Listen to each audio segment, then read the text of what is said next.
Now, for further analysis on this, we are joined from Cairo by board member in the International Association of Technology Management, Mohammed Azem. Thank you very much for being here with us on the Economic Bulletin. So how much money would you say is in the video game market, and how much is it expected to make worldwide this year? And what do you think is helping it grow so much?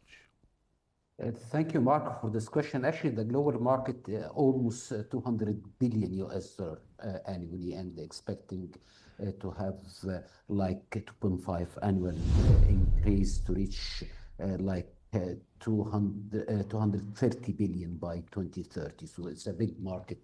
We have like 3.4 billion players all over the world. Of course, most of them, or most actually more than 55% coming from Asia Pacific region, as you mentioned in your report. So it's a very dynamic market. It's a booming market, and it's of course witnessing a rapid growth all over the world, especially in our region as well.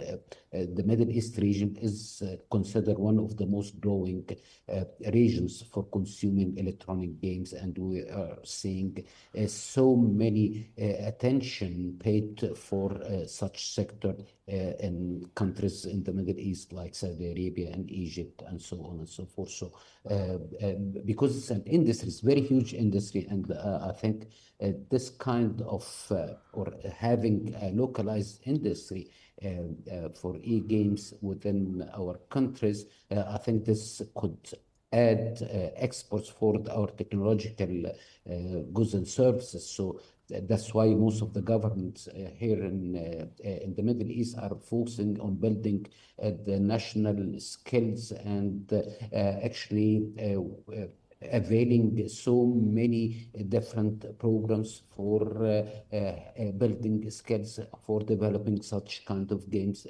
especially now like 50% of the games are now consumed on mobile phones. It does not want such sophisticated consoles or PCs to have electronic games. So more or almost 50% of the games now are on mobile, on smartphones, which make it easier. Continue.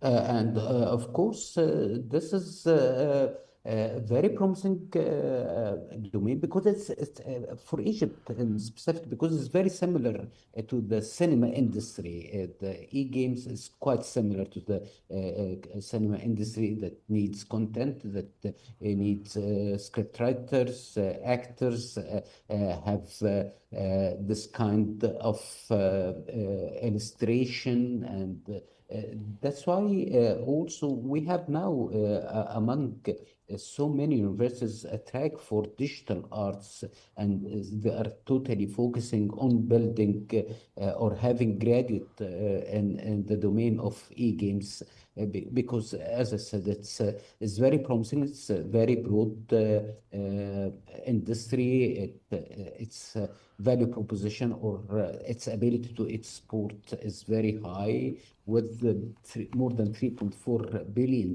users or gamers all over the world. Okay, well, I mean, I don't know if you're a gamer yourself. I'm over 40, and I have friends that play, but I'm always on my mobile. If I'm playing a game, it's on my mobile. Is that why mobile phone gaming is growing? Is it old people like me, like playing solitaire and Tetris and Candy Crush?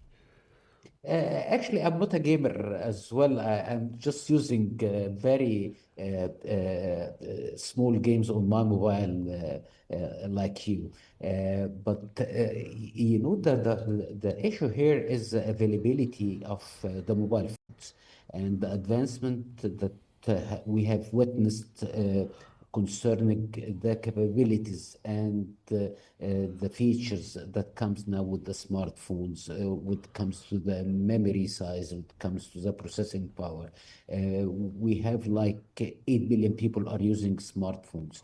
So that's why almost now 50% of the games are developed for mobile platforms, either Android or iOS, because it's there, it's easy, it's very adaptive, it's easy to acquire. I don't have to have extra investment. It's very convenient. It's very simple to play. That's why our actually is expecting we are expecting as a professional that the mobile games will represent more than 65% of the global electronic games market within the coming 5 years. And there are countries where video games are banned. Are there things that companies are doing to try and get around these bans, or is there something that you can do to try and improve that situation?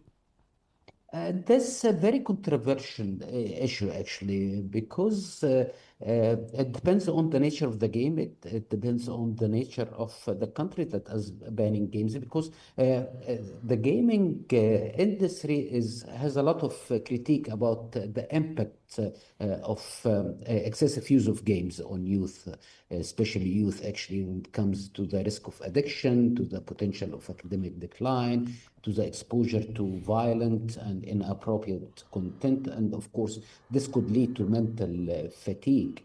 And that's why some countries think of banning some games, especially if this games is pro-violence, pro kind of, or could lead to a sort of addiction. It could lead to more tension or more mental fatigue among this age group.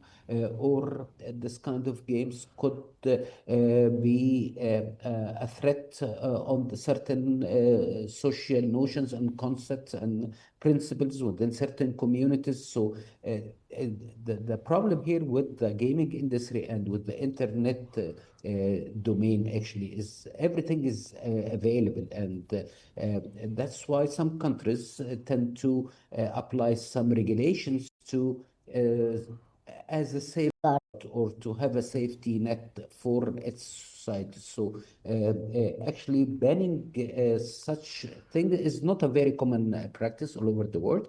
However, some countries are applying such regulations to protect the frontiers of its social coherence.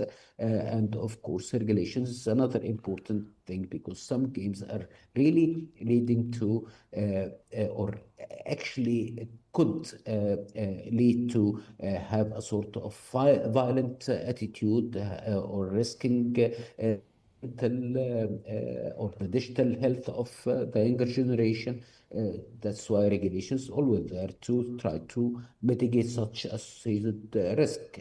Yes. However, the availability is always there, and this is another challenge facing most of countries, most of the governments regulating the technology in general. Yes, I mean, with the gaming industry being such a massive industry, they must have some very good lobbyists on their behalf, lobbying countries like China and India, who have these enormous markets that they want. They must spend a lot of money on lobbying, do they? Yes, because the major gaming industry players are coming from Asia Pacific, specifically, as well as some American-based enterprises. And the size of companies are becoming really huge. And we've seen some companies, actually, their revenue are exceeding the GDP of many other nations, actually. So the size of the companies is not only in the gaming industry, but also in the overall technology aspects. Actually, if you look at the top 50 or the top 10 companies all over the world, or the companies has a market cap of 1 trillion or more, 95% are coming from the tech domain. That's why is actually they're becoming with influence and with lobbying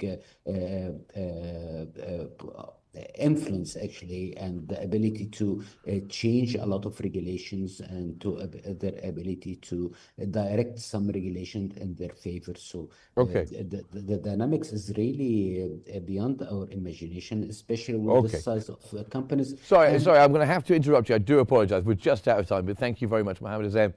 Joining us from Cairo, board member in International Association of Technology Management. Thank you very much indeed. Sorry for cutting you off there.